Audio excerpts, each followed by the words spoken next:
Bienvenidos queridos hermanos a Proyecto Dominus Tecum. Tenemos un invitado muy especial este día. Una vez más vamos a repetir ese programa sumamente bueno del cual estuvieron platicando muchos y que nos pidieron, por favor hermano, traiga de nuevo a Monseñor a que platique un poquito con nosotros. Así que sus deseos son órdenes, acá lo tenemos. Monseñor Juan de Dios, ¿qué tal? ¿Cómo se encuentra? Bien, muchas gracias, muy bien. Ya en el ambiente de la alegría de la Navidad, pero con mucho gusto compartiendo con ustedes la fe y pues ese gozo de esperar a nuestro Señor Jesucristo que nace por nuestra salvación. Así es, muchas gracias, Monseñor. Bueno, hermanos, vamos a entrar de una vez de lleno al tema. Ya vieron el título de este video, más o menos de lo que vamos a hablar un poquito. ¿Qué está sucediendo actualmente? Pues ya no se puede hablar la verdad, ya no se puede defender nuestra doctrina, ya no se puede dentro de la iglesia hablar de la misma palabra de Dios, porque pareciera que la verdad es subjetiva. Pareciera que la verdad ahora es lo que él cree, y si eso lo cree él está bien, si yo creo otra cosa está bien, si Monseñor cree otra cosa está bien, si qué sé yo, cualquiera de ustedes cree otra cosa está bien, y sabemos que la verdad es una sola. Entonces eso es bastante complicado lo que actualmente está sucediendo, ya que tenemos sacerdotes valientes, como es el caso de Monseñor, estamos lanzando a través de este canal esta declaración, que se la vamos a dejar acá en la descripción, que es un complemento de la declaración que ya platicamos en el video anterior. Entonces se las dejamos aquí en la descripción y en el primer comentario para que puedan leer un poquito sobre esto. Y cuando uno hace esta acción de defensa, especialmente de nuestra Santísima Madre, ya vamos a entrar en el tema para explicarles qué ha sucedido. Imagínense, defender a la Virgen ahora es ya pena de sanciones y pena de otros castigos más fuertes, terrible. Pero bueno, creo que esa es lo que nos espera a todos los que estamos dispuestos a decir la verdad, a defender a nuestro Señor Jesucristo. Él mismo lo anunció en su Evangelio y nos dijo que pues no le íbamos a pasar tan bien, pero que el premio iba a ser grande, ¿verdad, Monseñor? Por supuesto, esto que mencionas tiene mucho, sería para hacer otro programa, pero así muy en breve.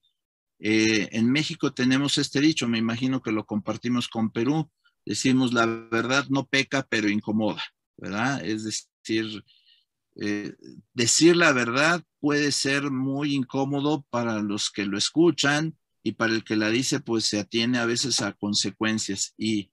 Pero aquí el problema es como la declaración lo ha dicho, estamos hablando de la verdad de salvación, aquella verdad que no podemos negar, porque desnaturalizamos la misión de la iglesia. Si la iglesia no transmite la verdad de salvación, la verdad revelada, la verdad sobrenatural, pues se acabó la iglesia, no tiene razón de ser, ¿verdad?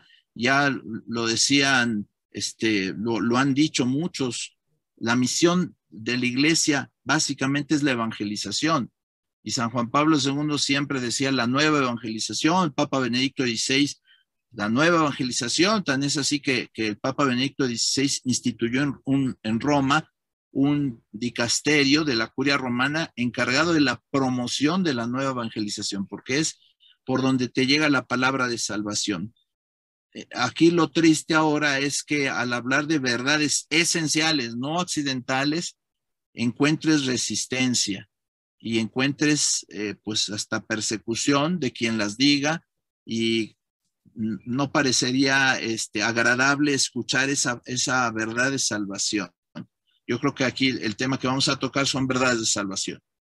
Así es, Monseñor, y queremos dejarle claro a nuestros hermanos que este programa no es un programa de ataque, no es un programa de insurrección, no es un programa de criticar, de juzgar, porque muchos confunden la denuncia y la defensa de fe con juzgar, y no es lo mismo. Entonces queremos que entiendan que sea quien sea que diga algo contrario a la doctrina de nuestro Señor Jesucristo, nuestro deber como bautizados, como católicos que somos, de defender a nuestro Señor está claro, entonces está ahí. Entonces, si tenemos esa labor, tenemos que defenderla, ya sea que lo haya dicho el sacerdote de su parroquia, que lo haya dicho el obispo de su país, que lo haya dicho, por ejemplo, el cardenal de aquí de El Salvador, o el cardenal allá en México, el cardenal de Perú, de Costa Rica, de donde sea, o hasta el mismo Papa. O sea, quien lo haya dicho y haya contradecido la doctrina de nuestro Señor Jesucristo, nuestra labor es primeramente informarnos, investigar, porque si no sabemos, no conocemos de nuestra doctrina, de nuestra iglesia, nos van a decir cualquier cosa y no la vamos a creer.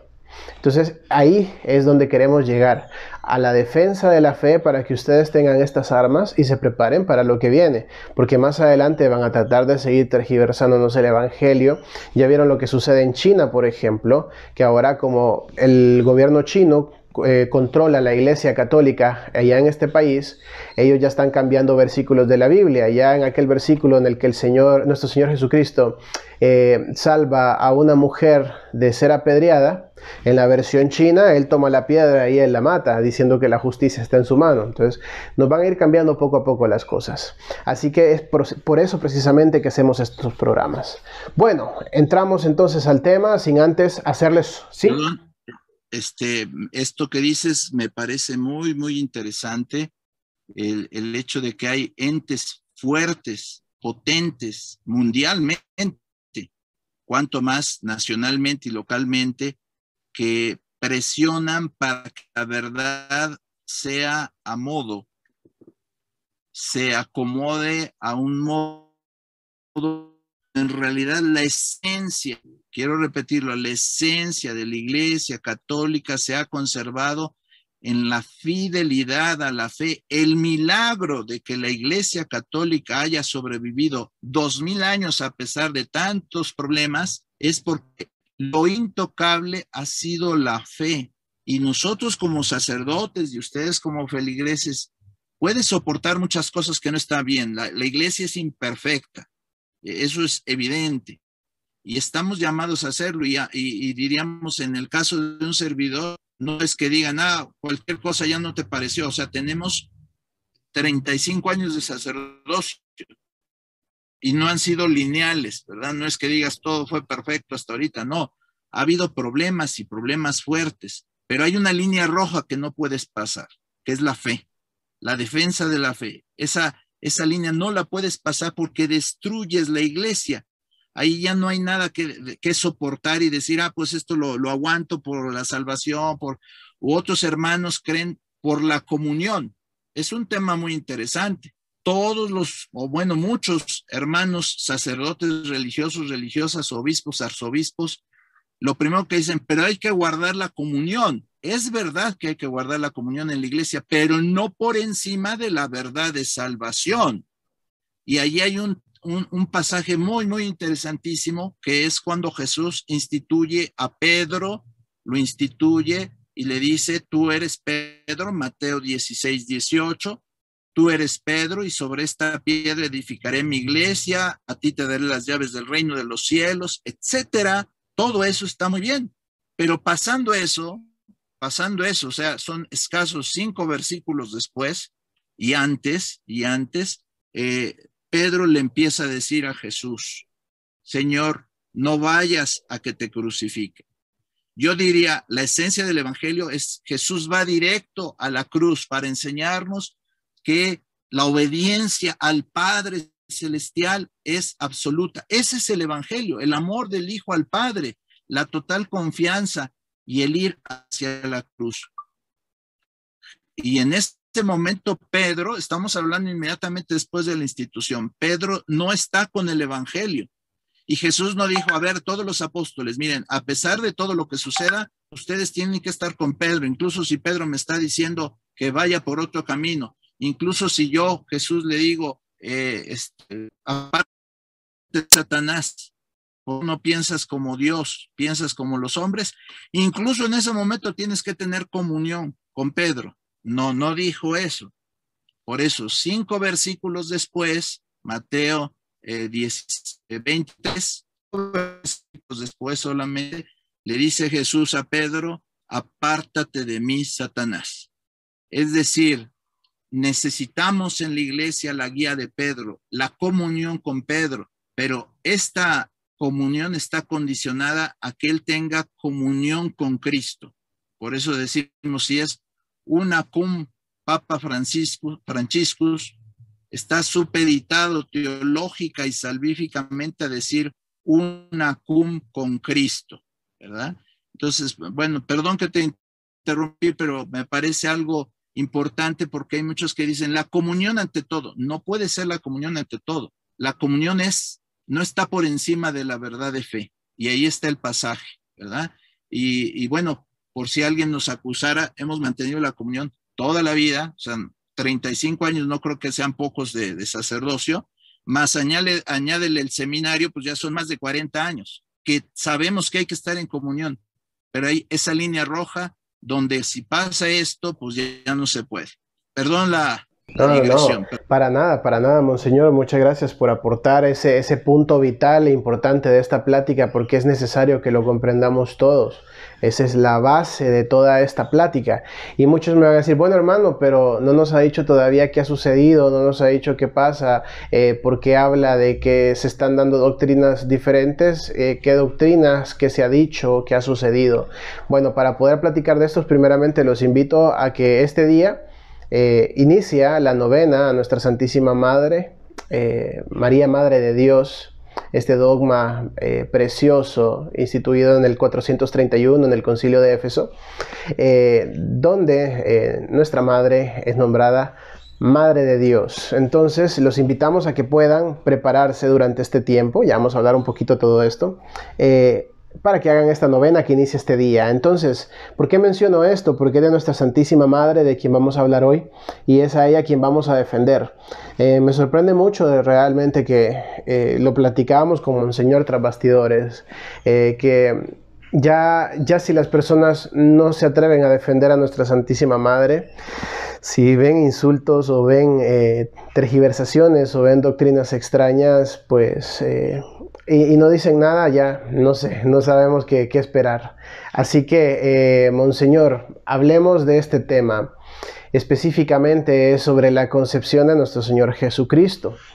¿Cómo fue concebido nuestro Señor Jesucristo? Pues fue por obra del Espíritu Santo, fue porque José y María hayan tenido intimidad, porque haya habido, como se ha dicho últimamente, se escuchó por ahí decir de que los fariseos sabían cómo había sido concebido Jesús y había sido producto de prostitución, me parece que fue el argumento. Entonces, muchos se asustaron, muchos están como confundidos en este punto, y es precisamente por eso que hacemos este programa. Queremos aclarar con Monseñor cómo fue la concepción de nuestro Señor Jesucristo. Sí, primero lo abordamos así como con una cápsula parroquial. ¿Cómo lo abordaríamos en parroquia, verdad? Excelente. Es decir, estamos en el tiempo de Navidad, el tiempo de Adviento, han sido 4 semanas para prepararnos a llegar al misterio del nacimiento de Cristo, que es un misterio central, que no es el misterio más importante de la fe, porque eso lo dice San Juan Pablo II. El misterio más importante es en la Pascua, pasión, muerte y resurrección de Cristo. Y dice San Juan Pablo II, incluso el nacimiento de Cristo lo confundimos a veces solo como algo dulzón, romántico, como que Dios no nos pide conversión, ¿no? Nos pide conversión y dice, porque Jesús desde que nace con una misión y que va a culminar entregando su vida en la cruz. Él está puesto, Él ha venido por nuestra salvación y sabe que va a la misión de la cruz. Entonces, desde que nace, es un camino hacia la cruz. Bien, por eso no es el más importante misterio, ¿no? Pero es precioso parte del misterio de Cristo que va a culminar en la cruz. Por supuesto, la encarnación, el amor incondicional de Dios para que venga el Hijo de Dios a este mundo. Y litúrgicamente, ahorita solo lo menciono, ahora en Navidad celebramos ese gran misterio del Hijo de Dios que se hace carne. Y la iglesia nos da tanta alegría en esto que dice les propongo, nos dice la iglesia, una octava de Navidad, 8 días de alegría y meditando ese misterio tan grande. Y esos 8 días terminan con la octava de Navidad, que es María, Madre de Dios. Es decir, la Virgen Santísima es parte del misterio de Cristo, no es algo devocional como alguien a veces piensa, decir, es que si yo hablo de la Virgen Santísima, pues es algo devocional y el centro es que Cristo me salva. No, la Virgen Santísima está en el centro del misterio de Dios porque gracias a ella se encarna el Hijo de Dios. Todo esto pues está en los evangelios, es lo que ahorita vamos a ver. Entonces comienzo con tu pregunta, ¿verdad? ¿Cómo está este tema? Bueno, la concepción de nuestro Señor Jesucristo desde nuestra fe es, como lo decimos en el credo, por obra del Espíritu Santo, absolutamente. Es una obra de Dios, es una obra perfectísima, es un caso excepcional, es la unión hipostática, se llama así técnicamente, teológicamente, entre la naturaleza divina y la naturaleza humana, algo único, y diría yo, lo más asombroso en toda la historia de la humanidad, que Dios, sin dejar de ser Dios, ahora comienza también a ser hombre, sin que sean dos personas, no es una persona humana y una persona divina, es una sola persona, la persona del Hijo de Dios, con dos naturalezas, la naturaleza divina y la naturaleza humana. Es una sola persona, la persona del Hijo de Dios. Otra vez que sin dejar de ser Dios comienza a ser hombre. Pero yo diría, porque habría mucha gente que diría, bueno, pues usted me repite lo que aparece en los evangelios y etcétera, pero ¿qué tal si hay otra realidad? Vamos a abordarlo desde la otra realidad, desde la realidad pura. ¿Quién podría saber, pregunto, cómo fue concebido nuestro Señor Jesucristo? Únicamente la Virgen Santísima. Correcto, pues precisamente nadie puede saber ese misterio porque era algo que la Virgen guardaba en su corazón. Tan lo guardaba, tan no lo decía, que ni José lo sabía, ni José lo sabía.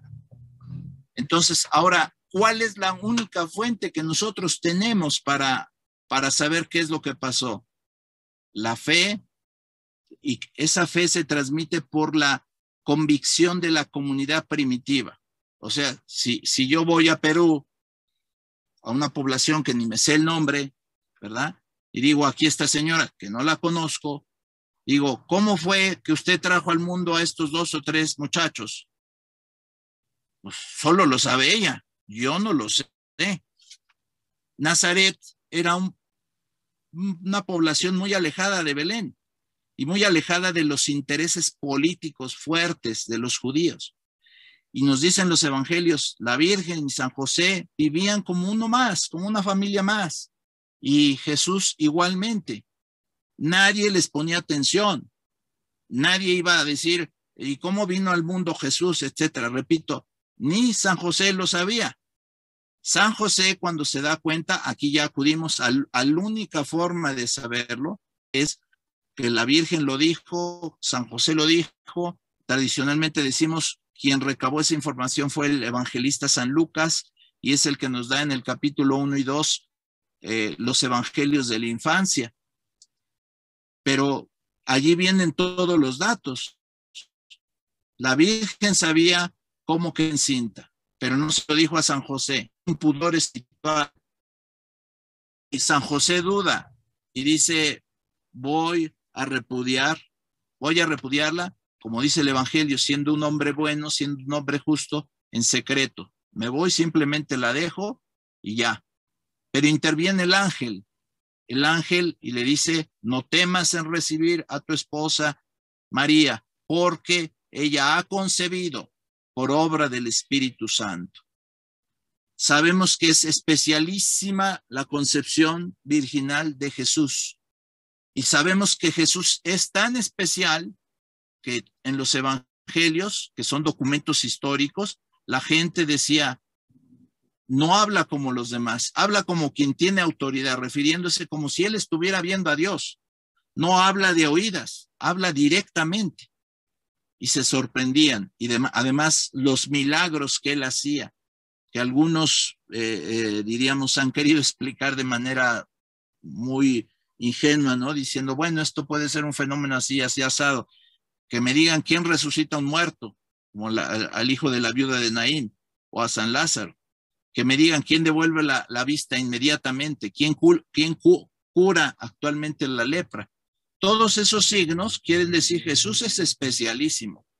Y los evangelios, a través del relato de la Virgen, que es la única a la que le podían preguntar, o sea, el método de San Lucas fue el método mejor. Voy y le pregunto, ¿cómo vino al mundo Jesús? Y la Virgen les dice, por obra del Espíritu Santo. Y la Virgen le cuenta cómo el arcángel Gabriel vino y le anunció a ella que sería la madre de Dios. Y después va a visitar a su prima Isabel y le dice, llena del Espíritu Santo, bendita tú entre las mujeres y bendito el fruto de tu vientre. ¿Quién soy yo para que la madre de mi Señor venga a verte? Y todos los signos que van rodeando el nacimiento de Cristo. Bueno, para hacer breve la respuesta, lo primero no es acudir al texto evangélico inmediatamente, directamente, porque aquí dice, sino saber cómo fue. Pues cómo fue, la única que sabía era la Virgen Santísima, ni San José. Después también San José, porque también el ángel le dice. O sea, ni San José podía decir, yo sé cómo vino. No, está confundido San José. Y es el ángel, es por revelación. Y después se guarda todo esto en secreto, tan es así que en Nazaret decían que Jesús no es el hijo del carpintero, porque era un secreto, ¿verdad? Y finalmente ya los evangelistas que quieren saber de Jesús, quieren saber de su Redentor, saben que es especialísimo, saben que es el Hijo de Dios, saben que es santísimo, cómo vino al mundo. Entonces la Virgen les dice, ese es todo lo que pasó en la infancia de Jesús. Nadie más lo sabía. Nos va a servir este dato para más adelantito. Excelente, Monseñor. Creo que ha quedado muy claro cómo se ha dado la concepción de nuestro Señor Jesucristo. Y esta pregunta se la hago precisamente porque más adelante en el Evangelio se habla de una percepción diferente de los fariseos. Ellos creían, tenían un pensamiento distinto y suponían que la concepción de nuestro Señor Jesucristo había sido producto de prostitución. Entonces, ¿por qué cree usted que ellos tenían este pensamiento? Porque ellos, pues, pensaban que era de esta manera como se había dado la concepción de Jesús. Traigo a plática esto porque se da mucho la confusión cuando uno dice los fariseos creían a decir los fariseos sabían. Entiendo, porque cuando uno dice los fariseos sabían, uno mismo está confirmando que Jesucristo fue producto de la prostitución, y eso es una herejía, es una blasfemia, es algo muy sucio, algo muy malo. Ahora, decir, ellos creían porque era creencia de ellos. Entonces, por eso le hago esta pregunta, para poder diferenciar que era el punto de vista, la manera en la que ellos creían, no porque así fuese, sino que porque ellos así lo consideraban. ¿Por qué cree usted que se daba esta situación? Bueno, porque querían insultar a Jesús.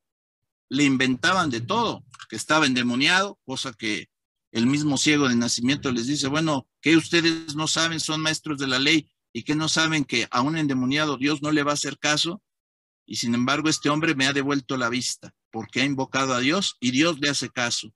Entonces no está endemoniado. Pero también al ciego de nacimiento le dicen, tú vete porque tú eres puro pecado desde el nacimiento. O sea, era insultar a Jesús, era estar diciendo, no aceptamos el mensaje de salvación, no aceptamos todos los milagros que haces, y insultaban muchas veces a Jesús. Quien haya tomado este pasaje para argumentar que ellos decían la verdad, primero habría que decir cuál es la calidad moral de estos señores para que me digan que ellos dicen la verdad, y para que me digan, es que Jesús era hijo, perdón, las palabras las tengo que decir para que se comprenda, pero es una blasfemia, era como hijo de prostitución, porque la Virgen practicaba la prostitución, entonces ni era virgen ni nada, y este dato nos lo dan los doctores de la ley, y así se dice literal, porque ellos sabían cómo había nacido Jesús. O sea, me están diciendo como fue producto de prostitución, entonces,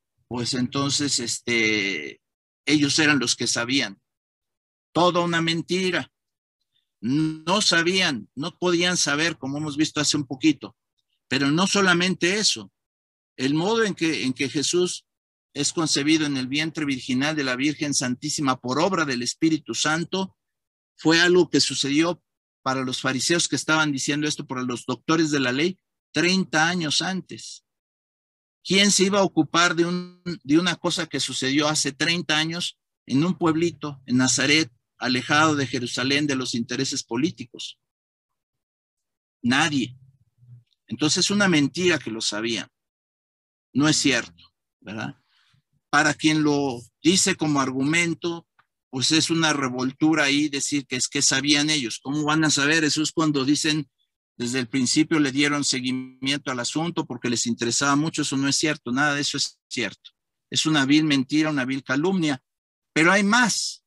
Quien dice esto no lo dice de sí mismo, no lo dice como una ocurrencia, sino que sabe perfectamente que es el insulto que hacen los judíos a Cristo durante 2000 años en el Talmud. En el Talmud vienen las blasfemias más horribles hacia Cristo y hacia la Virgen Santísima y de paso hacia los cristianos. Entonces, quien dice este insulto sabe que está diciendo el insulto que toda la vida le han hecho los enemigos de Cristo y de la Virgen, sin decir verdad, sin fundamentar, porque ahí decimos, a ver, fundamenta, a ver cómo sabían los doctores de la ley esto, de un hecho de hace 30 años en un pueblito que no le interesaba a nadie. Hasta antes de que Jesús comenzara su vida pública, nadie conocía a Jesús, nadie conocía a la Virgen, nadie les ponía atención. ¿Cómo es que podían saber eso? Contrario al testimonio que da la Virgen Santísima y dice es porque el arcángel me anunció y porque fue por obra del Espíritu Santo y el mismo mensaje que se le da a San José. Pues yo prefiero la verdad absoluta que procede, la fuente es la Virgen, la fuente es San José, la fuente son los evangelios, la fuente es la fe de la Iglesia durante 2000 años, a una versión que nadie dice de dónde salió, ¿verdad? Es como las calumnias, ¿verdad? ¿De dónde salió? ¿Quién sabe? Pero alguien le está diciendo una blasfemia que no tiene ningún fundamento. Entonces, para nosotros es terriblemente ofensivo recibir un comentario así. Pero no diría ofensivo, ¿eh? Yo diría es declaración de guerra. Tú me declaras la guerra si tú me hablas de la Virgen Santísima en esos términos. Me declaras la guerra y no me puedes callar. Ahora, por favor, vayan averiguando quién está diciendo esto. Porque no podemos, me estás pidiendo que niegue el evangelio, no lo voy a negar. Que niegue a la Virgen Santísima, que niegue a San José, que niegue el mismo misterio de Jesús. No lo voy a hacer. Eso está mucho más allá que una simple línea roja, ¿eh? Dentro de las líneas rojas que hablamos hace ratito, eso es casi lo último. Si tú hablas de la Virgen Santísima y si alguien no reacciona ante una blasfemia de este tipo, yo sinceramente no esperaría ninguna reacción de ningún tipo, porque me estás tocando lo más querido, lo más amado, lo más sagrado, porque hemos experimentado la labor de la Virgen Santísima en la salvación. ¿Cuántos millones, hablando por ejemplo de la Virgen Santísima de Guadalupe, llegamos a Dios a través de la Virgen? Y si no han reaccionado es porque no saben, pero una vez que sepan, las reacciones son muy violentas, ¿verdad? Entonces, yo diría simplemente saber que es una enorme blasfemia, una herejía, porque va contra los dogmas de la Iglesia y no sé, podría decir más, la educación de sacerdote no me lo permite, ¿verdad? Muy bien. Así es, Monseñor, justamente, y yo creo que muchas personas ahorita se han quedado sorprendidos de esto que estamos hablando porque no lo sabían, supongo. Y la razón por la cual no lo sabemos es porque no estamos informados de lo que sucede dentro de nuestra iglesia. No nos damos cuenta de todo lo que está pasando en el interior de nuestra iglesia. Ya lo hablamos con nuestro hermano Luis Román. Si no han visto el video, lo tenemos acá en el canal sobre la masonería infiltrada dentro de la iglesia. Ya hemos platicado muchísimas veces sobre el tema de la masonería eclesiástica. Hemos hablado sobre el modernismo, hemos hablado sobre muchísimas cosas. Aún hemos hablado de los pilares dentro de este camino sinodal que habla de la diversidad, de incluir religiones, de incluir culturas, de incluir prácticas tradicionales de otros lados. Por eso tuvimos ya un video en el canal también hablando sobre el ritual a la Pachamama que se hizo en el inicio del sínodo, me parece que fue en Estados Unidos. Yo dije Houston la otra vez, alguien me corrigió que había sido en California. Como un chamán entra a la iglesia para darle la apertura al sínodo, haciendo una limpia para la Pachamama. Y esto debido a que uno de los pilares del sínodo dice que hay que respetar e incluir a todos los que han sido desechados, discriminados por la diversidad de cultura, de religión. Entonces, ese es un grave problema. Entonces, si no nos damos cuenta de todo lo que está pasando, si nosotros no investigamos, no ponemos de nuestra parte y solo estamos ahí sentados los domingos en misa, y no hacemos nada más que ir a misa el domingo, ya soy católico, ya solo con ir a misa ya. Voy a celebrar Navidad, ya soy católico. Voy a ir al miércoles de ceniza, que me impongan la ceniza, bueno, ahora ya ni eso ponen, ya o sea, le tienen miedo a que la ceniza les vaya a dar el virus. Entonces, cuando la ponían la ceniza, ya solo ir el miércoles de ceniza, ya soy católico, solo por ponerme la ceniza. En Semana Santa por ir a ver una procesión, ya soy católico. Entonces si nos quedamos solo a esto, al parecer, a las apariencias, y no a esto, a trabajar esto, nos van a trabajar con cualquier doctrina extraña y la vamos a aceptar. Entonces, por esa razón tenemos que cambiar mucho nosotros. Tenemos que poner de nuestra parte para que todo esto que está llegando no nos afecte. Y precisamente para eso son estos programas, para que nos demos cuenta de lo que está sucediendo. Entonces, este es el enfoque principal del programa. Esta es la defensa que queremos hacer este día a nuestra Santísima Virgen María. Monseñor, también quería preguntarle, yo entiendo que en la Biblia, pues todos los que la hemos leído, en la Biblia se habla de repente de Satanás. Hay versículos como un versículo fuerte, el asesinato de Caín a su hermano Abel. En Apocalipsis, cuando se menciona al falso profeta, cuando se menciona el anticristo, se mencionan las bestias. ¿Se puede llegar a decir que un versículo de la Biblia es sucio o demoníaco, a pesar de que hable del demonio, hable de algo? Ya que yo entiendo que la palabra de Dios y toda la Biblia en sí está inspirada por el Espíritu Santo. Entonces, se puede decir o insinuar o decirlo como un sin querer, un ejemplo de que es el versículo más sucio o demoníaco. Bueno, antes de abordar el puntito, a ver si no se me va, si no me recuerdas, por favor, pero es que al principio del programa tú decías, la verdad es la verdad y no importa quién la dice cuando es verdad, pero igualmente no importa cuando mientes, estás diciendo mentiras también, aunque no, independientemente de quién seas. Y la iglesia siempre ha dicho eso, cuando dice anatema sit, o sea, está excomulgado, dice siempre esta fórmula o aproximada, o en la mayoría de los casos dice, si alguien, no dice si es sacerdote, si es laico, si es obispo, si es cardenal, quien sea, si alguien, incluso el Papa, quien sea, dice, por ejemplo, que la Virgen Santísima no es Madre de Dios, sea excomulgado de la iglesia.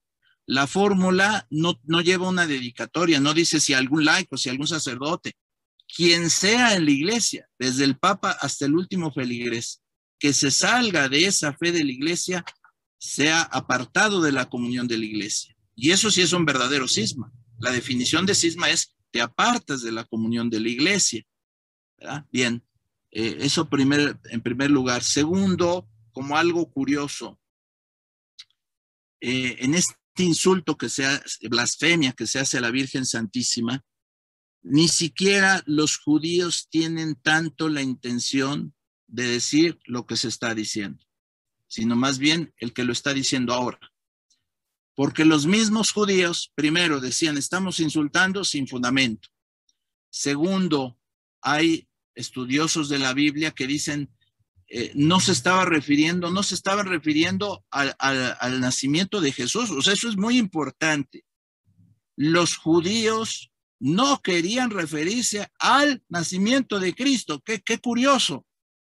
Y dicen los que interpretan la Sagrada Escritura que ellos, el debate está en si Jesús les dice, ustedes no están siendo hijos de Abraham, no están siendo fieles al pueblo de Dios, a la alianza, y ellos dicen, nosotros no somos hijos de prostitución, porque la idolatría, el no ser parte del pueblo de Dios, el adorar otro Dios que no fuera Yahvé, eso era la prostitución. Entonces, al decir no somos hijos de prostitución, están diciendo somos judíos íntegros.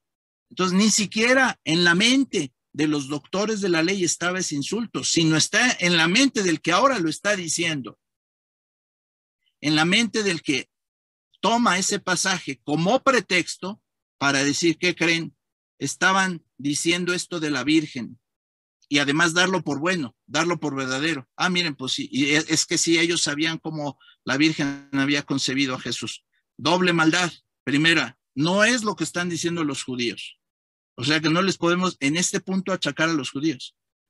Allí en el texto bíblico, en el texto evangélico. Y segunda, dar por bueno ese comentario, desviarlo de su contexto y decir que querían decir y ofender a Cristo en la manera en que la Virgen quedó encinta.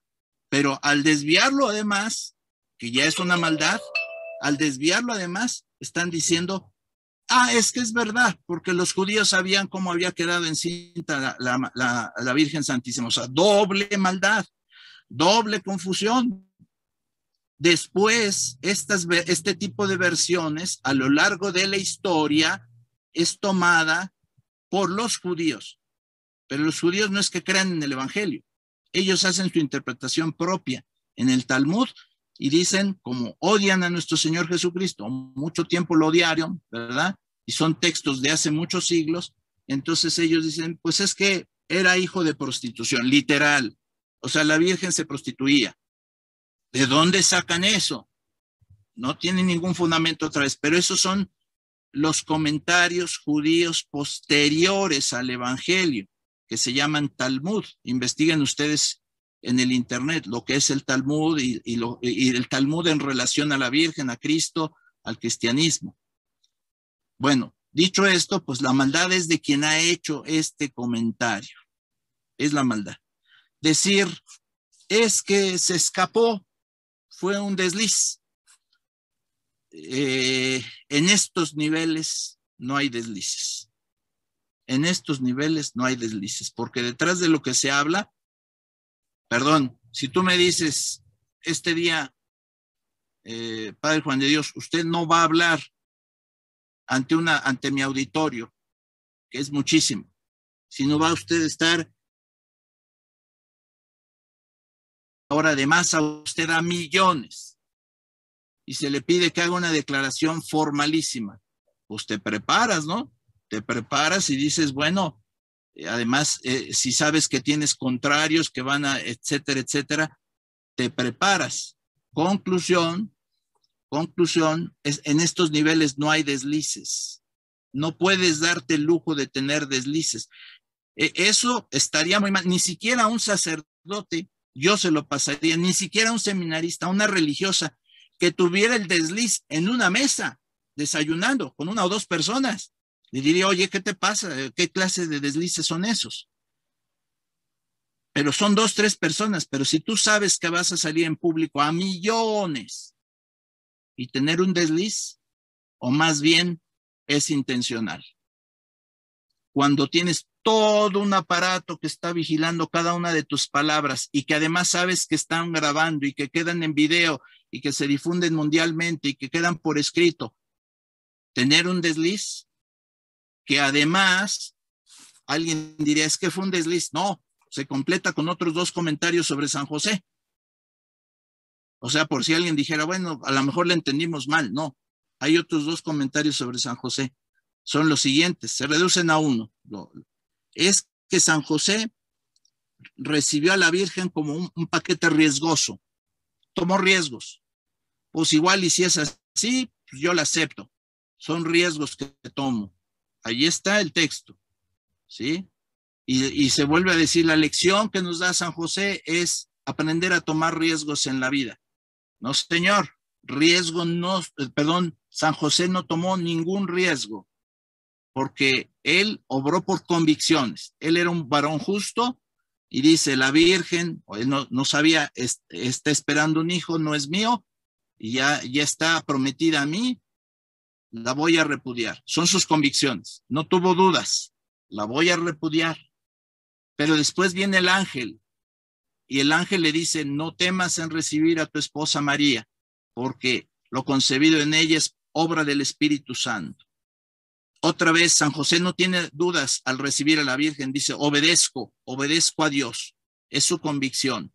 Entonces, pintar a San José como un hombre light que dice, bueno, pues yo acepto todo tipo de personas aquí como una mujer, independientemente de su calidad moral, pues yo así lo acepto. Eso es perverso, porque estás diciendo indirectamente, reafirmando que efectivamente la Virgen le daba todo que pensar, todo mal, todo irregular, y que San José así lo aceptó. Todo al revés de lo que nos dice Dios.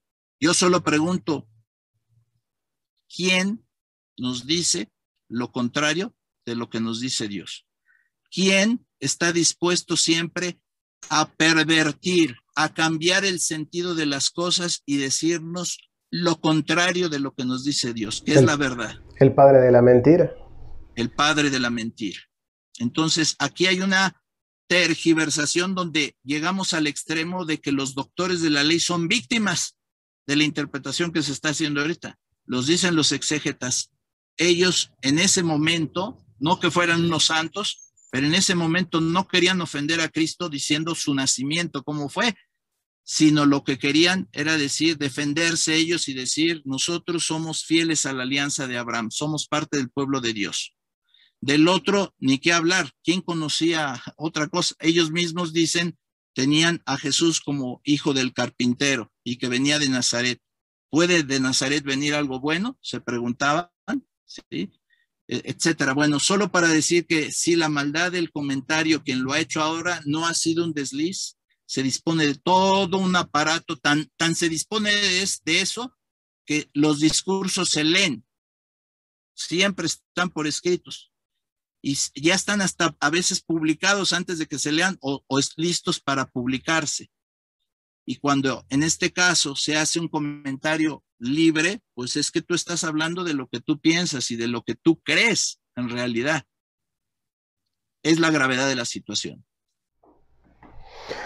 Así es, monseñor. Y bueno, supongo que siempre van a haber personas que este tipo de temas no les gusta porque no lo comprenden, creen que es un ataque, creen que es un juicio, creen que estamos ahorita haciendo un juicio donde somos el juez y el verdugo. Esto no es juzgar, esto se llama defender la fe, se llama denunciar las cosas que son contrarias a nuestra doctrina. Porque monseñor no me dejará mentir, en Hechos de los Apóstoles dice claramente que la obediencia es primero a Dios antes que a los hombres. ¿Qué significa esto? Y aprovechando que está monseñor para que me desmienta si es así o no es así. Si monseñor dice algo que va con la doctrina de nuestro Señor, que es correcto, que lo dice la palabra, que lo dice la doctrina, yo estoy en comunión con monseñor, estoy de acuerdo con monseñor y estamos en el mismo camino que monseñor. Pero si monseñor viene y me dice que sí podemos estar a favor del aborto, por ejemplo, que sí podemos estar a favor de las parejas homosexuales, aún a nivel civil, no necesariamente en la iglesia, pero hay que aceptar su relación homosexual, hay que aceptar su pecado homosexual. Si me dicen que ahora todas las religiones somos uno, si viene monseñor y me dice, vaya, tienes que aceptar a los judíos acá, tienes que aceptar a los protestantes, tienes que aceptar a los indígenas acá, y aunque no tengan sacramento, hay que darles la comunión, y es más, hasta tú como ministro de Eucaristía te digo que tú se las des, y me nombra ministro a mí, a un laico, y ni siquiera un laico puede ser ministro, ojo. Entonces, en ese momento yo no estoy en comunión con monseñor, porque monseñor me está lanzando a hacer algo contrario a la doctrina de nuestro Señor Jesucristo. yo puedo denunciarlo a él porque no estoy en pecado de excomunión ni en desobediencia. ¿Es así, monseñor, o no?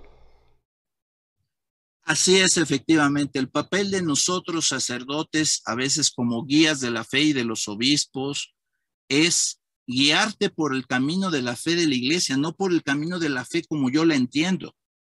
Por lo tanto, siempre que un sacerdote, obispo, arzobispo, cardenal o el mismo papa dice algo, tiene que ser confrontado con la misma sagrada escritura y con lo que ha dicho la iglesia durante 2000 años. Entonces, te daría plenamente la razón si yo digo algo que está fuera de lugar y tú dices, es que yo ya no estoy en comunión con él. Pero la razón es porque tú estás en comunión con la fe de la iglesia de 2000 años. No estás en comunión con tu propia opinión, porque ahí sería opinión contra opinión. Sino tú dices, yo no creo en mi opinión, sino creo en lo que la iglesia me ha dicho durante 2000 años. Y no yendo muy lejos, está todo el magisterio de San Juan Pablo II, todo el magisterio de Benedicto XVI, está ahí, fácilmente consultable, ¿verdad? Entonces, es algo muy importante saber defender la fe, porque no se trata de que la fe va evolucionando y que dentro de 100 años, pues ya decimos, pues la Virgen no era virgen, la Virgen no era santísima, y Jesús pues fue uno más, y además no era Dios, etc. No puede cambiar la fe. Esa fe se defiende con sangre. Todos los mártires, mártir significa testigo, han testimoniado la fe. A un mártir se le canoniza cuando muere por odio a la fe, no basta que te maten, no basta, tiene que ser por el motivo por odio a la fe, y tú eres mártir, mártir significa testigo, testificas esa fe. Entonces la fe es algo esencial para la salvación, y el mantener la verdad de fe, la verdad que nos ha sido transmitida, es esencial. Y aquí quiero añadir una cosa, que nos asomemos por ahí a Gálatas 1, 8 y 9. Cuando San Pablo dice, cualquiera que les anuncie otro evangelio, sea maldito, sea anatema. Yo quiero analizar un poco ese pasaje. O sea, a San Pablo le había costado persecuciones, azotes, peligros de muerte, todo tipo de carencias, como lo llega a decir muchas veces, cadenas, prisiones, a punto de ser linchado por las multitudes, todo eso por transmitir con fidelidad no el evangelio que a él le parecía, sino el evangelio de Cristo. Yo creo que San Pablo alcanza a ver en su mente, porque lo dice, una vez que yo me vaya vendrán lobos disfrazados de ovejas a predicar los evangelios. Él lo va viendo, que la iglesia, el rebaño, corre el peligro de que haya maestros que muchos de los griegos y influidos por la filosofía griega, que venían a predicar cosa que no era el evangelio. Y San Pablo se pone muy duro. Y San Pablo dice, sea anatema, sea maldito, incluso si soy yo mismo, que yo sea maldito. No puede contradecirse ese evangelio. Incluso si es un ángel, ese evangelio recibido ya no lo puedes cambiar. Y yo diría, para ser muy claros, ni un papa lo puede cambiar. Ni un papa diciendo voy a hacer un nuevo dogma. No puede haber nuevo dogma sobre algo que ya fue definido. El papa tiene que ser servidor.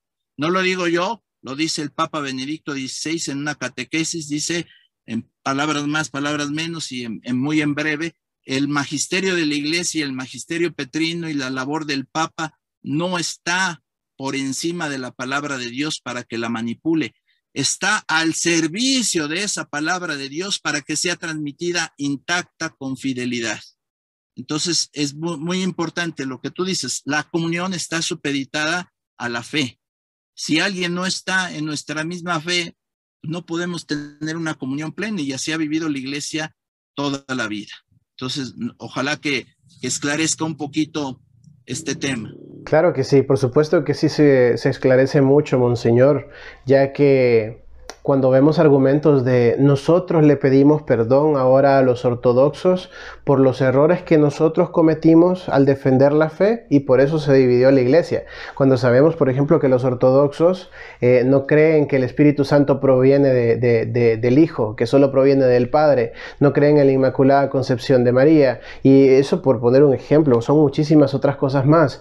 Entonces, cuando empezamos a confundir hacia las personas y a crear un movimiento ecuménico en búsqueda de una sola religión mundial, así como se habla en una encíclica por ahí que se dice que no a la propiedad privada con un enfoque socialista, cuando se habla de una sola religión mundial, una sola economía, un solo gobierno mundial, ya pareciera una agenda de la ONU, una agenda 2030 de la ONU, de la élite mundial. Entonces, cuando vemos este tipo de cosas, pues lógicamente nuestros hermanos se confunden. Entonces, queremos decirle a nuestros hermanos que nosotros estamos acá en pie de guerra, en pie de batalla para defender la verdad.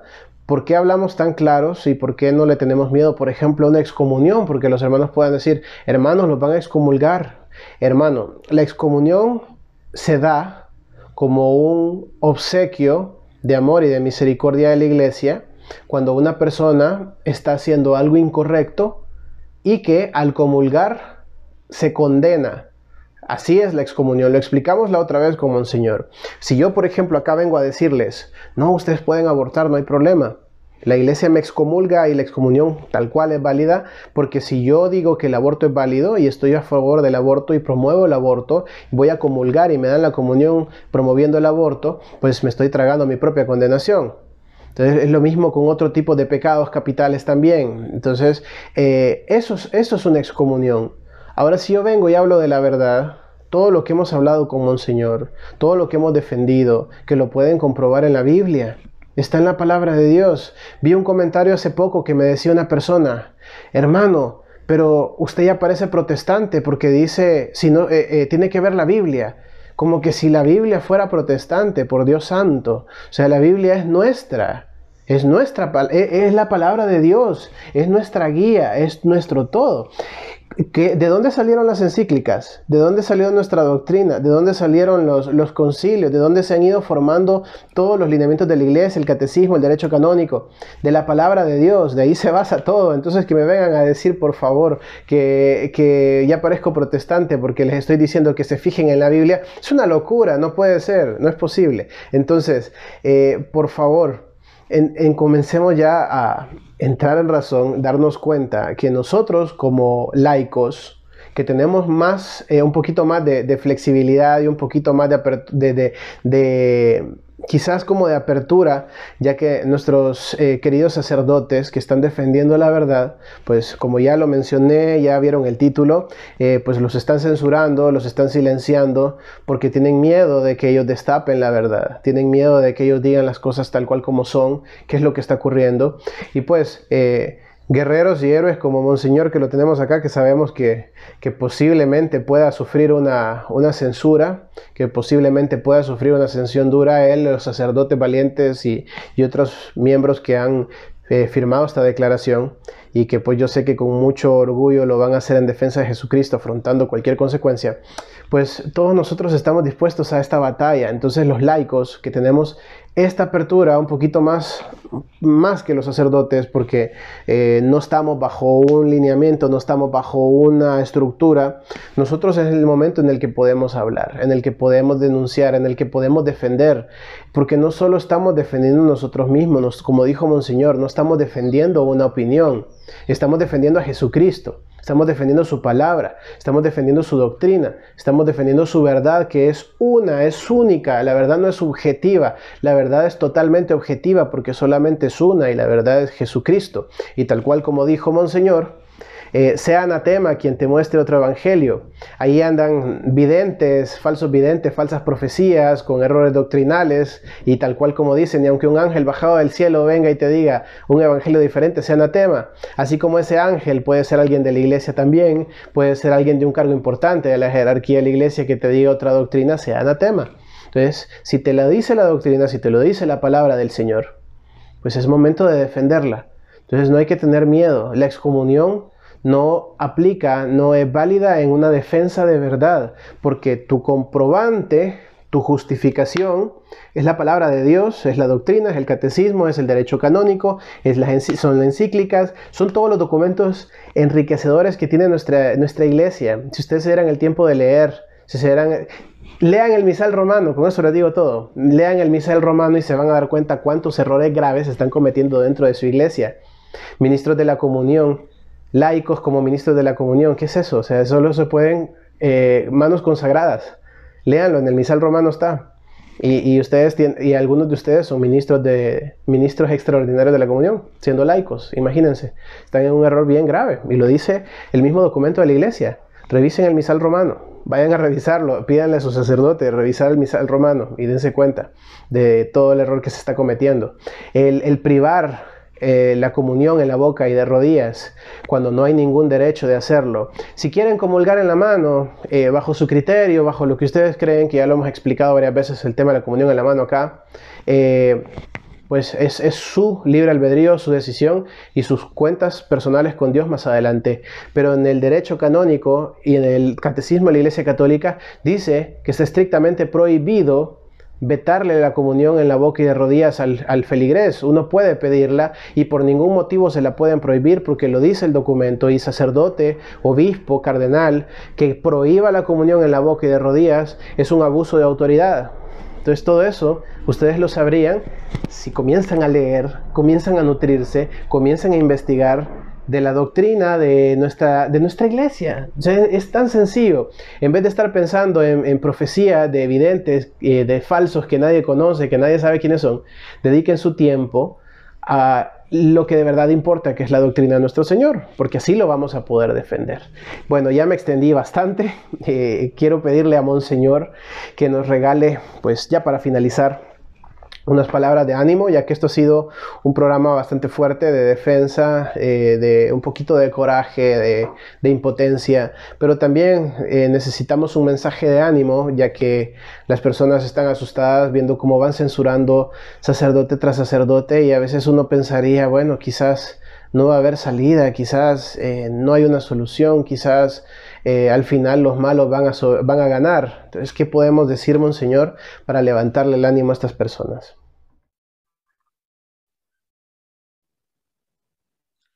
En primer lugar, yo diría, si nos hacen el favor de siempre tener una mente serena, una mente que escucha argumentos, que escucha razones. Yo creo que tener esta mente serena, mente abierta a la verdad viene de Dios, y esta mente serena incluye tu oración ante el Santísimo Sacramento, incluye tu espíritu de oración y de amor a Dios y a la Virgen, invocándolos siempre para que te ayuden en esta serenidad, para valorar argumentos, para no ser inmediatos en condenar o aprobar. Investiga y adhiérete a la verdad. Eso es algo muy importante, porque la verdad al final es Dios. Yo creo, en ese sentido, invitaría a que leyeran el complemento de la Declaración Virgen Santísima de Guadalupe, Madre de la Verdad de Salvación, porque habla de este tema que ha sido objeto de esta entrevista: cómo la Virgen Santísima es santísima, cómo es virgen, cómo es Madre de Dios, cómo es inmaculada en su concepción, cómo es gloriosamente coronada en el cielo, invicta, jamás el demonio pudo hacer nada, ni siquiera un pecado venial en ella, ella es la reina absoluta, etc. De eso se trata este complemento. ¿Y por qué es un complemento? Habiendo ya salido la declaración, porque se refiere a hechos posteriores a la declaración, pero como la declaración es un documento mariológico que nos tomamos de la Virgen Santísima, nos cubrimos, queremos ponernos bajo la protección de su manto, por eso esto no podía faltar, no podía pasar desapercibido, y viene a formar parte integrante del documento como defensa de la verdad de salvación. Por otro lado, haciendo solo un comentario de esto de lo que ha pasado con los ortodoxos, el decir que que fueron en la práctica decir la fe no tiene importancia, no es una cuestión de fe, olvidemos eso, fueron los pretextos, realmente nos peleamos y hay que pedir a Dios porque nos peleamos, lo doctrinal no tiene importancia, está absolutamente fuera de lugar. Y para información, allí sí caen excomuniones. Si alguien niega la fe, y otra vez repetimos, alguien, ese puede ser desde el Papa hasta el último feligrés, niega la fe, automáticamente queda fuera de la iglesia. Y aquí en este caso, los católicos decimos el Espíritu Santo procede del Padre y del Hijo. Y la controversia es que ellos decían solo procede del Padre. Si uno busca ahí, le empieza a rascar, tiene implicaciones. Estás casi diciendo, bueno, una implicación que podría ser, no quiero malinterpretar el pensamiento de nadie, pero podría ser, bueno, solo Dios es solo el Padre es Dios, el Hijo no es Dios. ¿Por qué el Espíritu Santo no va a proceder del Padre y del Hijo? ¿Por qué no va a haber esa perfecta santísima Trinidad de un solo Dios verdadero, etcétera, etcétera? Entonces la cuestión fue en el fondo y muy en el fondo doctrinal. A mí me tocó ser profesor de ecumenismo en el seminario y yo les decía, hay un ecumenismo falso, un ecumenismo light, que dice precisamente eso, no importa la verdad, importa que nos demos un abrazo, que todos nos sintamos hermanos en una fraternidad que nadie entiende, no importa la verdad. Y yo les decía, no, como decía Benedicto XVI, caritas in veritate, es decir, la caridad, el amor verdadero, fraterno y de Dios, solo se puede dar en la comunión con la verdad. Y Jesús vino a dar su vida para traernos esa verdad de salvación. Sería inútil la sangre de Cristo. ¿Para qué queremos el evangelio y la revelación si basta con que nos demos la mano y digamos, pues somos buena onda, decimos aquí en México, ¿verdad? Somos buena onda, somos buenas gentes, ya muy bien, ya ahí terminó todo. Así tú podrás pensar que Dios no existe y que es más, Dios es culpable de haber creado este mundo y el sufrimiento. No importa lo que pienses, yo te lo apruebo y nos damos un abrazo. No, no es cierto. Te doy un abrazo porque la concepción o la visión que yo tengo de ti es de que eres un hermano llamado, como dice en la carta a Timoteo, Dios quiere que todos los hombres lleguen al conocimiento de la verdad, que todos se salven y lleguen al conocimiento de la verdad. Por lo tanto, eso es lo que queremos. No te puedo decir que puedes llegar a la salvación sin la ayuda de toda la revelación de Cristo en el Evangelio. Si eso fuera, perdón, ¿para qué vino Cristo? Perdón, ¿para qué nos habló? Perdón, ¿para qué se escribieron los Evangelios? No, y ahí viene todo. Ahí vas a poder ver la Eucaristía como centro, la misa, y si todo esto te va faltando, pues el diablo ha sido muy astuto, hablando de los protestantes, ¿verdad? Porque el Evangelio te anuncia a Dios, sí, pero no te lo presenta. Es decir, en la visión de los hermanos protestantes. Entonces, me puedes hablar bellísimo de Dios, pero luego dices, ¿y dónde está Dios? Es una jugada maestra del diablo para que te quedes, al final te quedas sin Dios.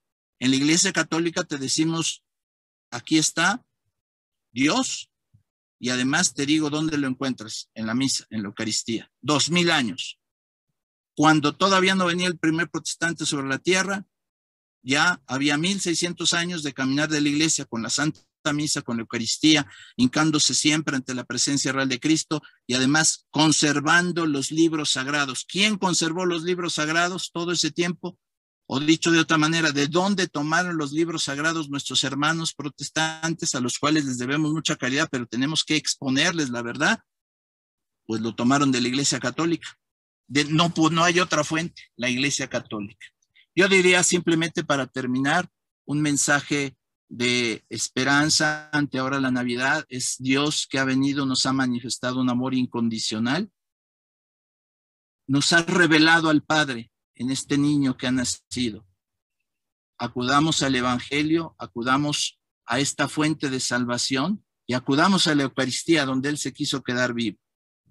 Y no tengamos, un último mensaje, no tengamos miedo a la verdad. Cuando un protestante nos diga, es que vamos a sacar estos argumentos, todos los argumentos, por favor, examínenlos para que lleguen a la verdad. No tengan miedo, ningún argumento va a poder tumbar la verdad católica. Y si alguien dice, tengo una duda porque aquí sí, aquí me ofrezco, ¿verdad? A que me pidan cuál es mi testimonio al respecto. Pues simplemente una feliz Navidad espiritual, santa Navidad, no por las lucecitas y la musiquita, sino viviendo el misterio de Cristo y de la Virgen Madre de Dios, que la Iglesia lo celebra el 1 de enero poniéndose bajo la protección de la Virgen Santísima. Muchísimas gracias, Monseñor. De verdad que ha sido un tema muy especial, muy completo. Esperamos que los hermanos hayan podido nutrirse de toda esta plática y poder tener ya esas armas vitales, ese conocimiento vital para poder defender nuestra fe. Bueno, antes de cerrar, primeramente agradecerle siempre por su apoyo y decirle que esta es su casa. Proyecto Dominus Tecum tiene las puertas abiertas para usted y esperamos pues que nos acompañe en algún tema más adelante. Los hermanos dejen sus comentarios acá en el canal si quieren algún tema con Monseñor, y si él está de acuerdo pues lo trabajamos. Claro, claro. Recordarles solamente que toda la información oficial sobre la declaración y su complemento está, como tú les dejas el link, ¿verdad? www.mater-veritatis-salutaris.org. Gracias, muchas gracias. Un gusto, Monseñor. Antes de finalizar, ¿será que nos concede una bendición? Con mucho gusto, claro que sí. El Señor esté con ustedes. Y con tu espíritu. La bendición de Dios Todopoderoso, Padre, Hijo y Espíritu Santo, descienda sobre ustedes y permanezca para siempre. Amén. Muchas gracias, Monseñor. Bueno, queridos hermanos, hemos finalizado este programa. No se olviden que este día iniciamos con la novena de Nuestra Santísima Virgen María, nuestra Madre Santísima, Madre de Dios. Es importante que iniciemos esta novena para prepararnos en este proceso, tal cual como mencionaba Monseñor, ese tiempo de Navidad que nos lleva a culminar con el 1 de enero, María, Madre de Dios. Y bueno, desearles una feliz Navidad. Ya estamos, el día de mañana es Nochebuena, esperamos que con sus familias puedan pasar un momento alegre, un momento único. Recuerden quién es el festejado, no son las cumbias que van a poner. Aquí en El Salvador es muy común que todo el mundo pone sus cumbias, su música, su pólvora, de las lucecitas, como dijo Monseñor. Pero no se les olvide, por favor, que quién es el cumpleañero, quién es el agasajado, quién es el principal de todo esto, que es nuestro Señor Jesucristo. Preparémonos esta Nochebuena para que el día de Navidad estemos con el corazón abierto y recibir a nuestro Señor Jesucristo. Que la paz del Señor sea siempre con cada uno de ustedes. Que viva Cristo Rey, que viva la Santísima Virgen María. Hasta pronto.